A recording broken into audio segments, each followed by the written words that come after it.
जय जय जगन्नाथ जय जय जगन्नाथ जय जय जगन्नाथ नीलाद्री यूट्यूब चैनल तरफ पुनर्बार मु जानकी नंदन आपणक बृहस्पतिंकर गोचरर फलाफल नहीं आसी मे 14 तारीख 2025 रे बृहस्पतिंकर गोचर देवगुरु बृहस्पति वृष राशि मिथुन राशि को गोचर करिवे एवं बृहस्पतिंकर गोचर 13 मास होता है किंतु यही 2025 रे पुणी 18 अक्टोबर रे मिथुन राशि कर्कट राशि को बृहस्पति गोचर हम तो 2025 रे दुई थर देवगुरु बृहस्पति गोचर होउछि चलन होउछि।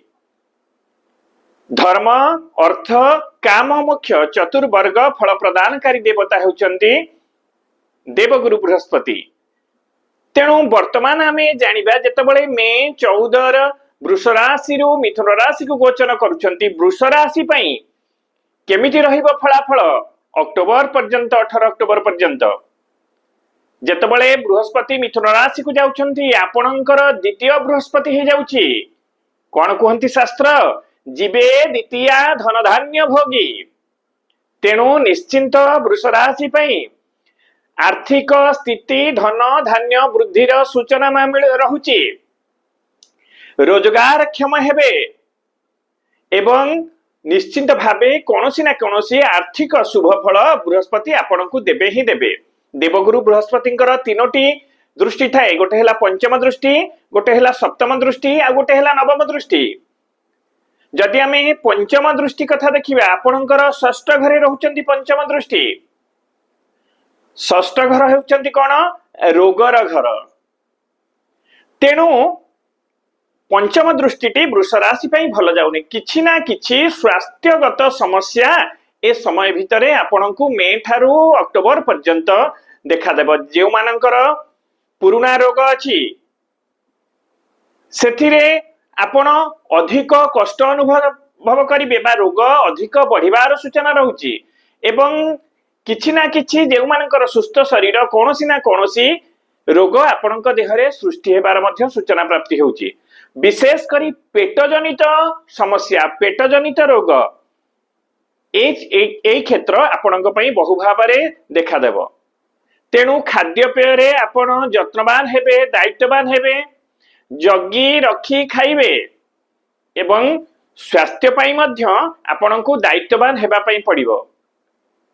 आउ कोन हबो ना गुप्त शत्रु आपणकर बढ़ी जिवे आपणक आगरे भल मधुर कथा कहूथिबे आपणक आगरे हसुथिबे किंतु पछरे आपणकर शत्रुता आचरण करुथिबे ईर्षान्वित करुथिबे आपणकर कार्यकलाप आपणकर आर्थिक स्थिति आपणकर रोजगार को देखि सहयोग करि परिबे नाही।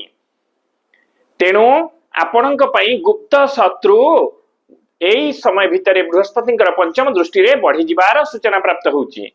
तो जदि सप्तम दृष्टि कथा हमें देखिबा आपणकर अष्टम घरे तेणु अष्टम घरे कौन हबो ना अचानक काहाना काहा माध्यम रे अष्टम बृहस्पति अष्टम घरे फल रे परामर्श रे आपण किछि गोटे कोनसी जगह रे इन्वेस्टमेंट करंतु कोनसी जगह रे पैसा किछि लगांतु एवं कोनसी जगह रे क्रय विक्रय रे हो सेथिरु आपण लाभवान हेबे इन्वेस्ट रु आपण निश्चित भाबे लाभवान हेबे।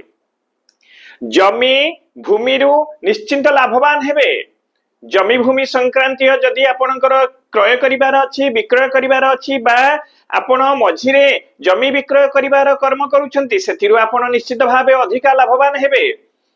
जमी जदि जमी भूमि आपणकर कोनसी रेंट रे बा भड़ा सूत्र रे जमी घर द्वारा देबा पई चाहुछंती से समय आपण पई बहुत भल समय रहुची। ए समय रे आपण निश्चित भाबे आपणकर आशा पूर्ण हेबो।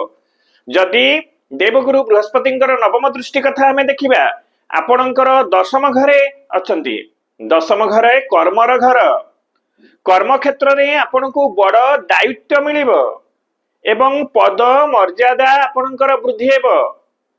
कर्म क्षेत्र रे बा हेउ बा वाणिज्य क्षेत्र रे हेउ आपणकर जे जे स्तर रे अछंती आपणकर इनकम बा रोजगार निश्चित भाबे एई मे ठारू अक्टोबर भितरे बहु मात्रा रे आपणकर बढ़ी जिवो।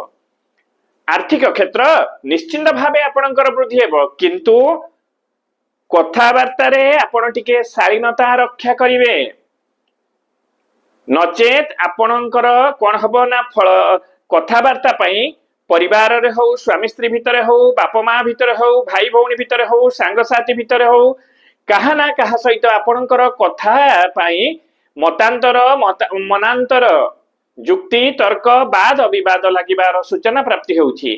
ତ ଏ ରହିଥିଲା ବୃଷ ରାଶି ପାଇଁ ମେ 14 ରୁ ଅକ୍ଟୋବର 17 ପର୍ଯ୍ୟନ୍ତ କେମିତି ଆପଣଙ୍କ ପାଇଁ ଦେବଗୁରୁ ବୃହସ୍ପତିଙ୍କର ପ୍ରଭାବ ରହିବ। ପ୍ରଭୁ ଜଗନ୍ନାଥ ଆପଣଙ୍କର ସର୍ବମଙ୍ଗଳ ବିଧାନ କରନ୍ତୁ। ଜୟ ଜୟ ଜଗନ୍ନାଥ, ଜୟ ଜୟ ଜଗନ୍ନାଥ, ଜୟ ଜୟ ଜଗନ୍ନାଥ।